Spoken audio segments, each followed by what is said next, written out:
the wrong wall. Yeah. Well, what a beautiful answer. And I think you referenced Alan Watts in there, and there's definitely I get a flavor of Alan Watts when you're sharing things with me. And I believe he said a quote. This isn't an exact quote, but the meaning of life is to be completely immersed in what you're currently doing.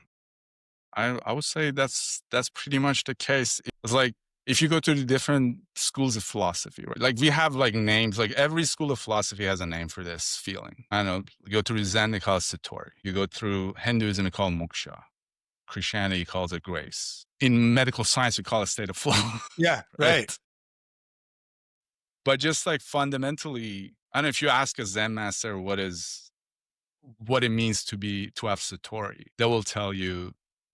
So this is very interesting because this is something I don't remember if I read it through like Suzuki or was it Alan Watts. It's like this is in the construct of a Zen student starting to be a student and becoming a master. It's like, and I'm gonna butcher this, but it goes like this: when you start, mountains are mountains, waters are waters. When you become an intermediate student, mountains are no longer mountains, waters are no longer waters. And when you become a master, mountains are again mountains and waters are again waters. Meaning, at first you think there's something special and you're searching. And then suddenly you realize through some sort of surprise that what you were searching for is actually the thing that is in the way of you realizing you have the thing you want right now. But you always thought like to get something great, you need to put a specific type of effort and a specific type of program to get there. So as soon as you start being a student,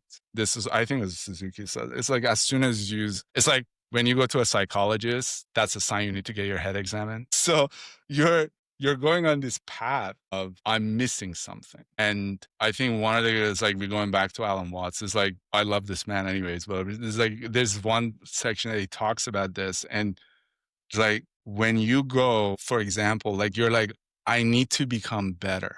I need to improve. And therefore I'm gonna look for how I'm gonna make that improvement. So you need to look outside of yourself for some quote unquote better, right? To give you the program. And because it could be you're in a subconscious pattern that it like doing great things or having great things requires like extraordinary difficulties. And you go out there, you find yourself, I don't know, you could call it a guru, you could call yourself a mentor, whatever it is, to put you through the ringer because you think I need to go through this to become better. And then the question that he asks is like, which is fundamentally is like, if you think about it, is a very interesting question. He's like, how can something that needs improving go do the improvement to make itself better? So you're completely in a loop, right? You're in a double bind now. So you keep looking, and the fact that you're looking solidifies the idea that you're not enough. And through that process, you keep putting your ladder on all the wrong walls instead of realize because all these, I don't know, hacks, methods, all of them, it's just a way for you to find that surprise that has always been with you. Sometimes it takes someone 30 years. Someone that sometimes they see it right away. What they're telling you is like, hey, look at that great man. Most of the, if you like read a lot of like books on like, I don't know, like especially on the business side, how they teach things or even religious stuff, like they pick a great man or a great woman or whatever that is. And then they're like, if you do all of these X, Y, and Z, because they only can see the outward manifestation of what they do. Yeah. No Yeah. one can see the inside, right? So they create a program for you based on the outward manifestation of quote unquote great man or a woman who's some sort of an opinion from a group of people that this man or woman is great anyways and why you want to emulate, right? So no one knows how this person did those things, but what they do is they give you a program based on outwardly perceived manifestation of things that this person did or like how he lived or she lived her life. And so what it does in religion, we can see it clearly. And now we are seeing it with people having gurus online for like business or like mindset or whatever. So what it does two things for you. When you go through that path of, I need improvement, I need to find that better person, I'm going to search to like the thing that needs improving and improve itself. So it puts you in this double bind and you develop two things, guilt and hypocrisy.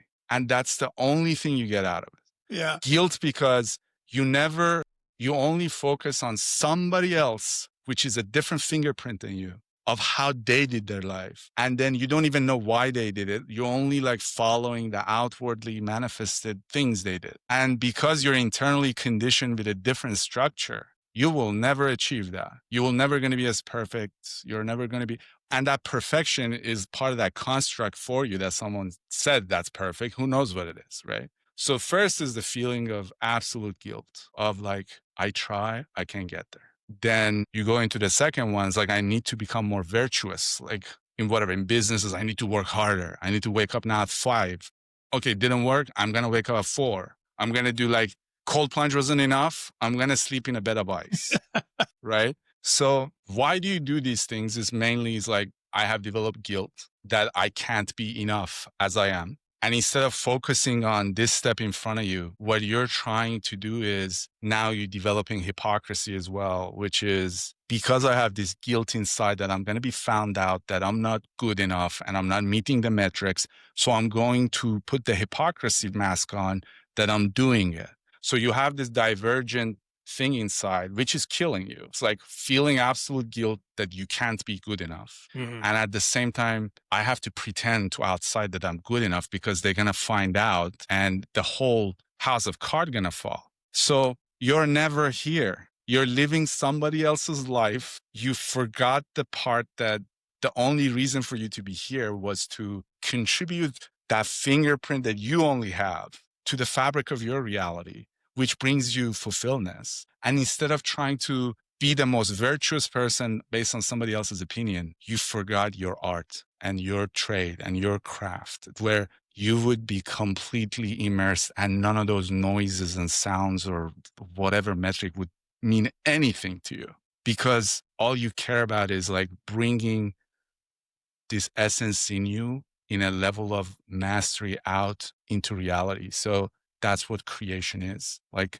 if you want to create, you need to go find what it is unique about you. And you need to master some sort of a craft, which is you're already doing. You don't need to go find another one, and grab that and become a master by doing it every day. And then you can bring that essence into form in the highest format. That's what brings you fulfillment and inner peace, because all the noise outside will quiet at that. The only thing that is going to matter is like, I have all the time in the world because no longer I'm constrained by clock time of like, I need to get this done in this way. You're actually now in a different time pattern, which is experiential time, meaning my time is so long as this experience allows me to be here, regardless of what that is. And then you're getting results that they're so out proportionate to other people. It's a super weird thing. The thing that you thought is in your way of like, you're not doing the best you can do. As soon as you let that go, then suddenly you're executing at a level that is like,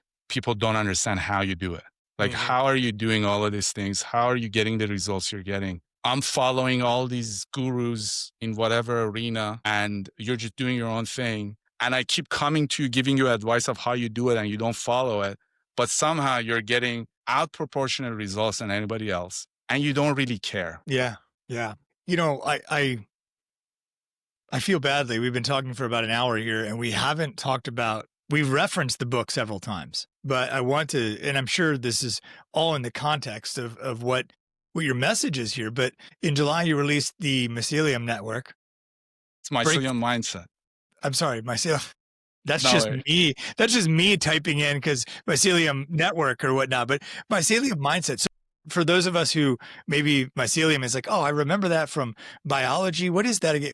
What does that word mean? So mycelium is these fungal threads underneath the ground. It's like a network is spread through, like if you see a forest, underneath the ground, there's this network of 1 cell thick mycelium threads that connects everything in the forest together.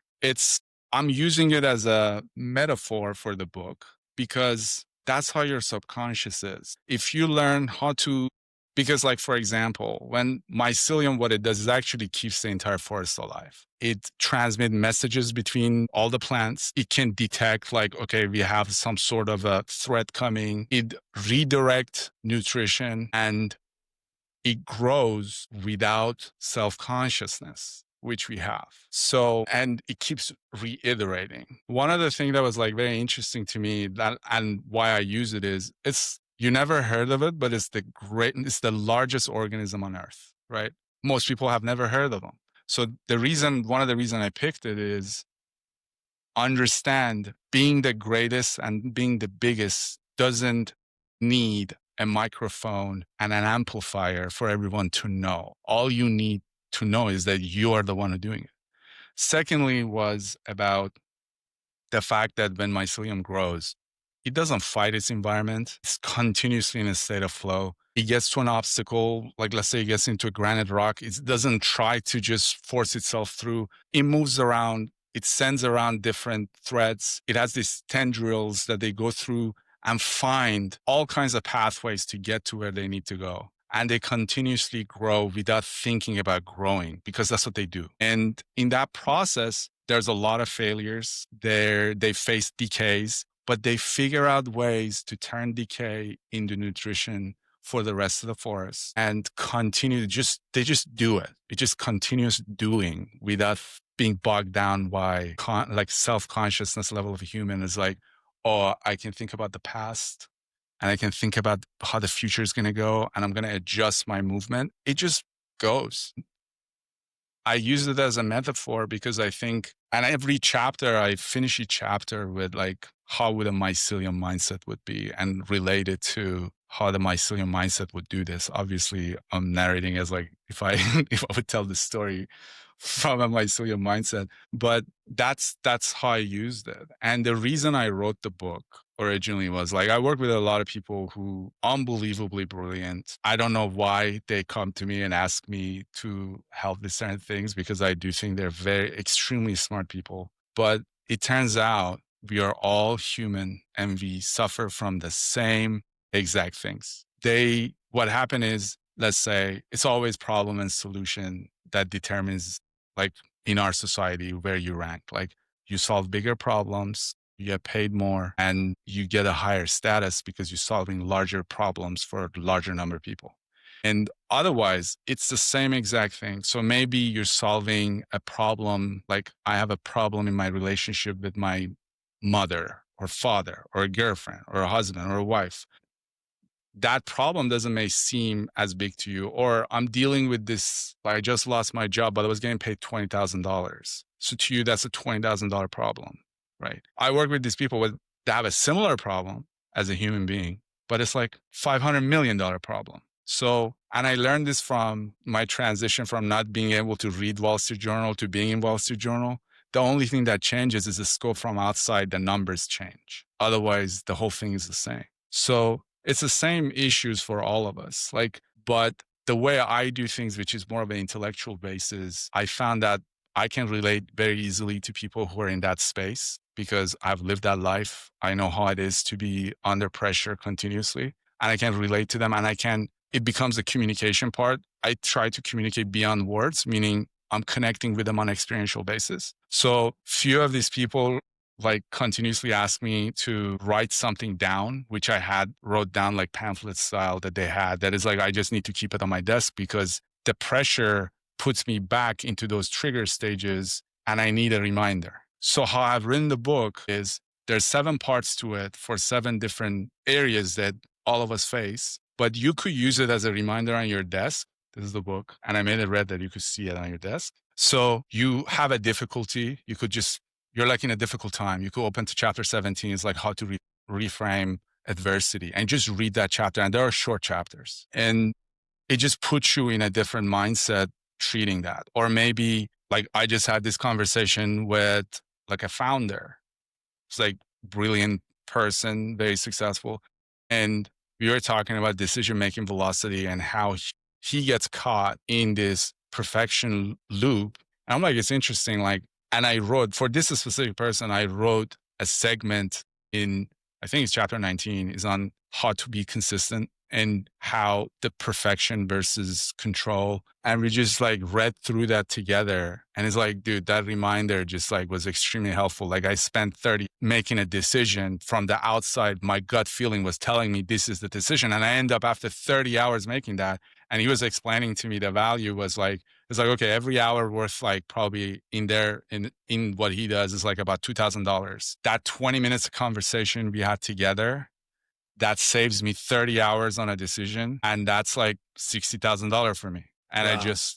but I need a reminder. So the book is meant to be a reminder on your book when you're in, I don't know, you hit a moment of uncertainty and you're trying to navigate it.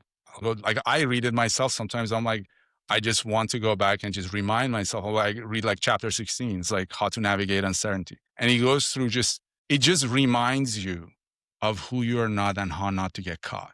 So the book was meant as a reminder for people I work with to have it on their desk. And I never intended to write a book. It was just like, I'm like, as well, I have all of these things. So I just kind of cohesively put it together in an order. It's like, and do it. Like there's like a whole part, it's like 4 chapters on how to develop relationships, authentic relationships.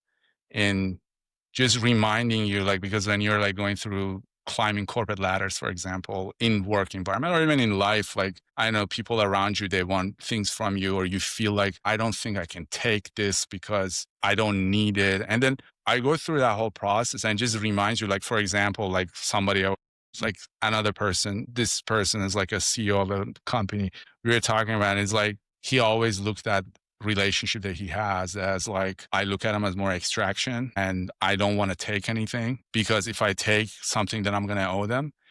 But that was like something in his background that through questioning we figured out. But like, how do you go through that? It's like, reframe it. It's like the same joy you get in giving to one person. It's like all of us is like a human nature thing. If I give you something, it brings me joy. That smile in your face, that's like gratitude for me that I was able to do this. If you're not willing to take from other people when they're offering it to you, you are robbing them from that same feeling, Yeah. you know? But internally you're like, feel so gracious because like, I don't want to take your help, or I don't want. So this is a very simple concept, but believe it or not, in high stake environments creates a problem. And it's the same thing in a family situation. It will create a problem. It's like, how do you have these conversations? How do you get to the essence of like expanding the pool of truth for your environment and group to be able to have this open contact, connection, and conversation without feeling like you're going to lose the relationship because if you're going to tell the truth that you feel. So each of the chapters, there's 7 parts, obviously, starting from deconditioning, which is like finding out who you're not, and like a whole questioning framework, to going from what you know all the way to the unknown unknowns to you, and what you're doing things you don't even know why you're doing them, but you could find out.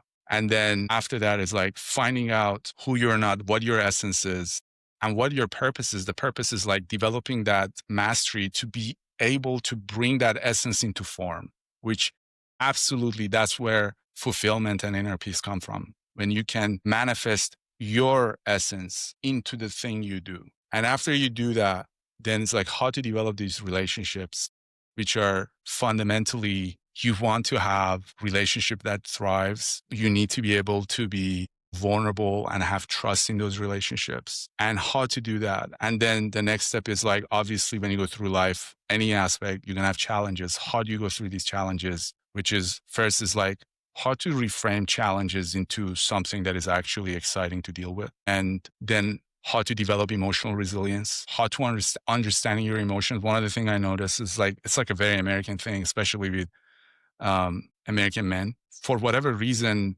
they don't feel their feelings. I don't know why. And it's like essential for you to do that, to be able to go past things that are in your way, meaning yourself. And they just don't do it.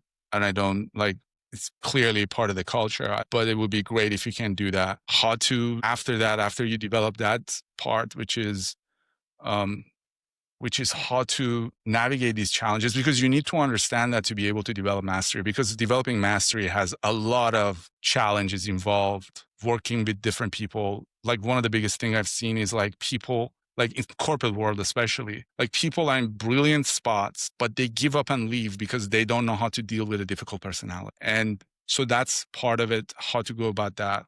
And then I write about, there's like 4 chapters on like hidden path to mastery, which is how, like, what is the real confusion now? Like a lot of people talk about discipline, and like what it means to be disciplined is actually very different than what people tell you. Discipline is not just waking up at 4 a.m., going a cold plunge, then a sauna, then write a journal every day. Like it's, there's more to it than that, like how to develop that, how to develop flexible, adaptive discipline, how to be disciplined. Let's say I'm trying to get ready for this big challenge. Like before I come here, for example, I just had a spine surgery 3 days ago, right?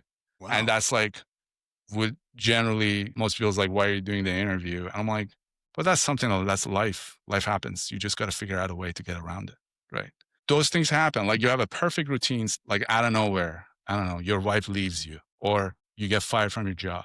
Then if you haven't built adaptability, it doesn't matter how much discipline you have, you're going to break. So how did you deal with that? And it's like in high stake world of high pressure, it happens all the time. Murphy's law is the number one rule applicable in high stake situations. Mhm. So how to prepare for those moments, like 2 a.m. moment, the deal falls apart, people are screaming, your email flashing red. Like, what do you do? Yeah. Are you going to worried about if this going to get messed up? People going to think I'm not good enough? Or that's your conditioning, right? You want to be part of the in group. You want to be loved, accepted. Yeah. So how do you put that aside? How do you put that aside and just like be like, okay, there's 7 things happening. I only have control over one. I don't need to have a delusion of like, I'm going to like somehow those things going to work out. Just focus on the one thing that you can do and just develop momentum from that and just keep going. So So Alex, I always ask who the book was written for, right? And it sounds like you said you didn't intend to write the book. It came from your experiences with these folks who are find themselves in high stakes situations and have sort of sought out your advice. But there's sort of a common human element that anybody really could benefit from. You may That's sort of what I'm hearing. for sure, like I would say anyone can benefit from it in a sense of I wrote it as a human for human. Yeah.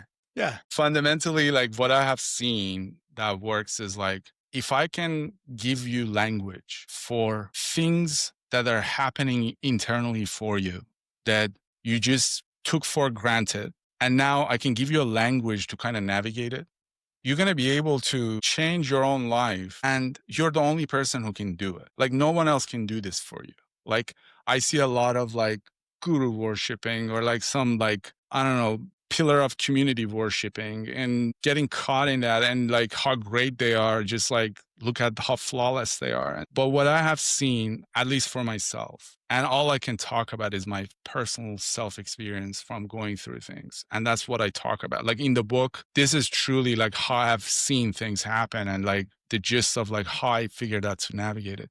It's like, can I connect my human experience with your human experience because it's the same, but give you language or pointers that you can use to identify things in your pattern of life. And more patterns you're able to see, the bigger changes you can make because you could break away from those patterns. It's not easy to do. And the reason is like you're just so immersed in these patterns, it would be extremely difficult for you to know it's a pattern. It's like being fish in the water, right?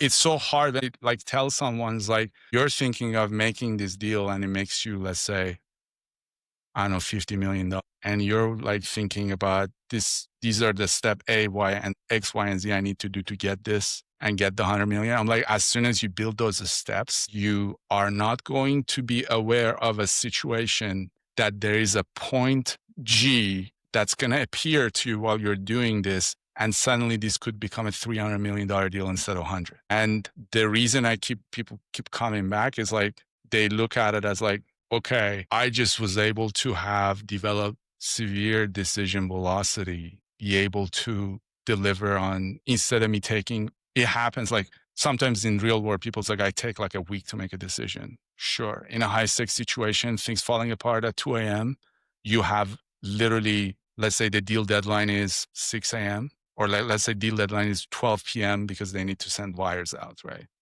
It's like, what are you going to do to save this deal? And you're only thinking, I need to get people over these hurdles to happen. But you're thinking that way just because you are caught up in your causal effect mindset from your language. And that's how you see things. But if you can have divergent thinking, like how would you solve this problem with divergent thinking? And to plug into that divergent thinking, you need to have developed your curiosity of what it means to be creative and what it means to be a master of your art. And in all of it is built in potential for absolute failure. And are you okay with that?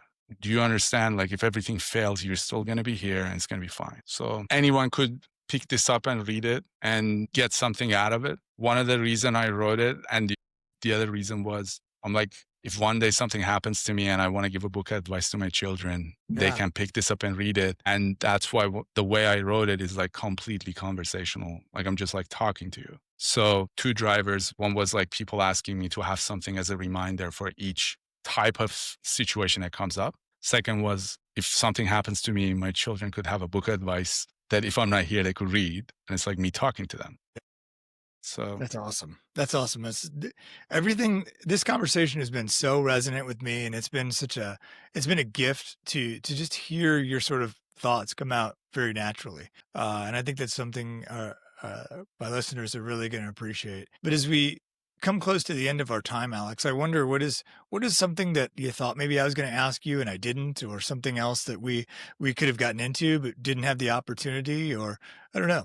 Just want to kind of open the floor for you. I wouldn't say a question for me, but it's a question for your listeners. It's like, have they ever realized, or I'm just going to talk to you, have you ever realized what's inside you and the magic that is hiding beneath the surface that could come out if you allow it? And you will live a life that is very different experientially from your internal lens. And you don't need any of the outside metrics that we are all trained to follow to have that feeling. And I want them to ask that question of, is this all there is? And why am I doing things the way I'm doing it? Yeah, a way to end. Thank you I for don't know that. what powerful, but just these are questions. It's like, this is so funny. We go back to one of my favorite characters, which is Alan Watts. Is like, he says like, one of the things that resonated with me is like, the difference between a regular person and a philosopher is, philosopher look at things that regular people take for granted and just like gawk at them. Yes. Yeah. It goes back to flow like you were talking about, Yeah, and looking at then your just in hand that for 5 process of minutes. like gawking at them, like, Yeah. you start collecting more of those points for navigating where you are and what it means to be where you are and why is it the best place to be right now. And I think if you can see that, as like Confucius says, like, if you get to live for a moment in the presence now, you would die contentedly in the afternoon. So that's like, again, putting it a little bit highbrow, is like, understanding the full scope of this step in front of you brings you the level of joy that you never had experienced before, because you never did things for doing the thing that you were doing. And I think that's always a reminder for me that it's like, whatever fear comes your way, like, it's just a fear of annihilation of Alex, and Alex is just a pattern. Like, it's like 1 in 100 billion. I'm here. Why am I worried about annihilation when the only thing I want to do is to take the leap and see where the next adventure is? And people have different types of adventures. Some people want to go ride rapids. Some want to go do heli skiing. For me, it's like exploring my own mind. And one of the things I want to do is like, I think I want to help everyone else to know that they have everything they need to be the full version of fulfillment, inner peace that they can imagine and beyond, just by understanding one thing, and that is like, who you are not and who you don't need to be. And if you can do that, it changes everything you do. Like, it brings a different aspect to everything you do, from chopping tomatoes to making the biggest life decision you have ever made. Believe it or not, they're all the same. It just matter of lens and perspective. Alex, I want to thank you for an incredibly rich and potentially for our listeners and for myself, a transformative conversation. So thank you for your time this afternoon. Thank you so much. Really appreciated being on. I really enjoyed the conversation, and I'm sure we're going to continue being in contact. I would love to know more about you. I know this was about me, but I love to know more about people and what they do. And I definitely will reach out. Really enjoy the conversation. Thank you. Thank you so much.